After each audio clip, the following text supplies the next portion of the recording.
What can you tell me about the I Don't Know More movement? What can you tell me about the I Don't Know More movement? What can you tell me about the I Don't Know More movement? I have no idea what that is. Okay, thank you. I'm sorry, I don't know anything about it. It seems to have gone quiet.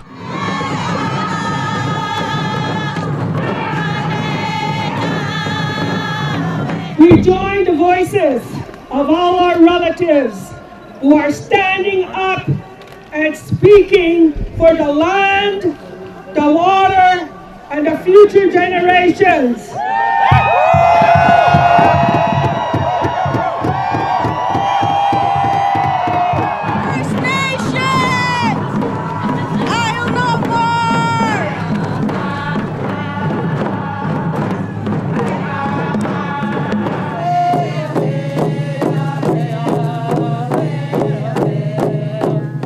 We're coming up to the first anniversary of the I Don't Know More movement, but how many of us really understand what the issue is about, why people are upset, and what the Aboriginal people are really fighting for?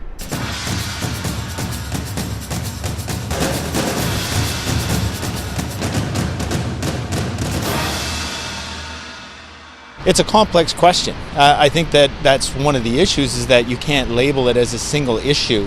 I mean, it's a major issue that's got a lot of different components to it. There's not going to be a single blanket solution for it. It's something that needs to come within our Native and Aboriginal communities, and it's also something that needs to be done in partnership with other Canadians and also North Americans. I Don't Know More has become for me the mantra of my job, which is Idle Can No More. And it means that my job is to for the 96% of us not from an Indigenous background, for us to actually understand the shared history. I Don't Know More movement. We are in unity with the Creator, with ceremony.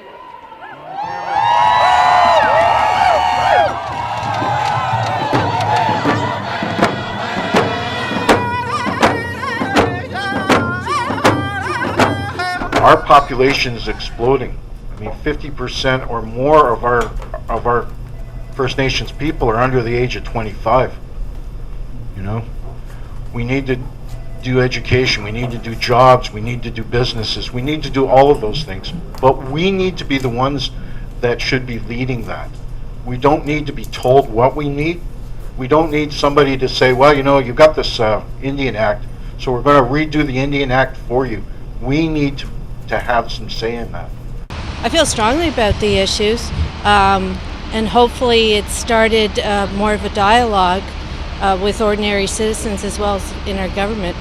What do you think we can do about the injustices happening?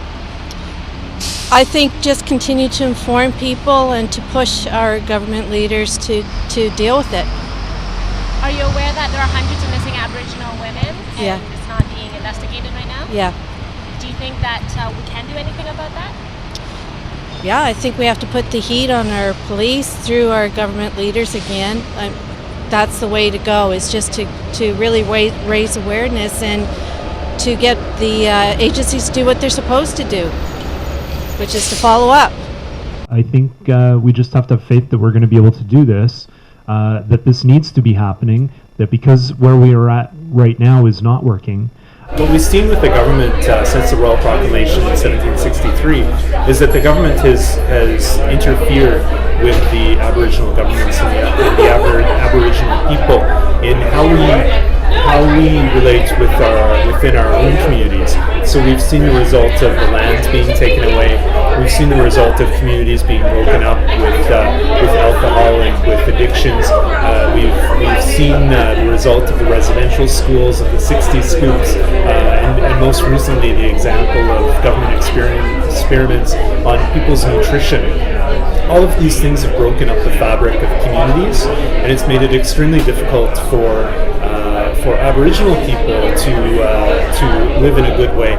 You've given us a lot of good reasons about why should I care. Now, for somebody who is very upset about the injustice that Aboriginal Canadians face, what can they do? This is the greatest social injustice in Canada, and so I think that why should I care? Because it's unfair, and that we like fairness, and so I think that educating ourselves is the beginning. So from CBC's 4-part series, Eighth Fire, to Thomas King's The Inconvenient Indian, even John Ralston Saul's A Fair Country. There are some basic things that I think every Canadian should read and understand and be able to ask questions. And so there are many, I think, opportunities coming up, and eradicating ignorance is sometimes hard, but I think you begin by saying, I really don't know enough about this, and that's why so many of these issues make people uncomfortable, is just because they know they don't know. Well, something can be done if organizations and agencies take the initiative to do it, and raise awareness, so that's what I think. I remember having this same kind of discussion 20 years ago. I remember having it 30 years ago. And I'm afraid that, 20 years from now, we may still be having the same discussion.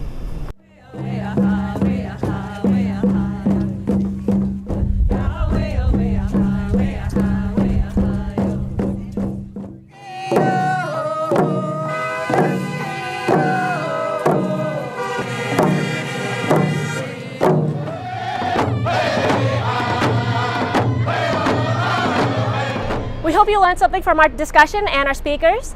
We now know there are hundreds of missing Aboriginal women whose cases aren't being investigated. We know that we have systemic underfunding within our Aboriginal schools, and the Aboriginal population in prison far overrepresents compared to the general population. So we should really ask our politicians, why aren't these issues being addressed? We hope you'll tune in next time, and if you have any good topic recommendations for us, please feel free to tweet us or email us. We'll see you soon.